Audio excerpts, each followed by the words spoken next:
This video covers using public key authentication from a Linux system.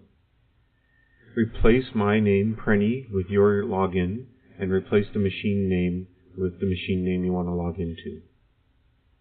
Open up a terminal window.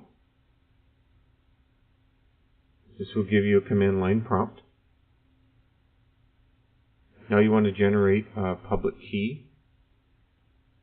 This will be used to log into the system. Take the default file name and enter in a passphrase.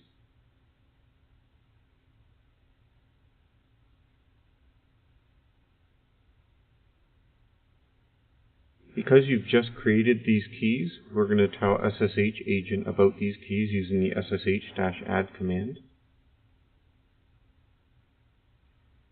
Now we want to copy these keys to your Compute Canada account. The command ssh-copy-id is the command you want to use.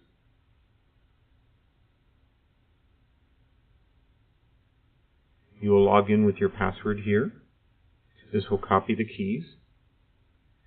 Now that the keys have been copied, you want to test logging in. To do this, do a normal SSH into the account, and you should get the prompt without a password, and you should be able to run a command like module list.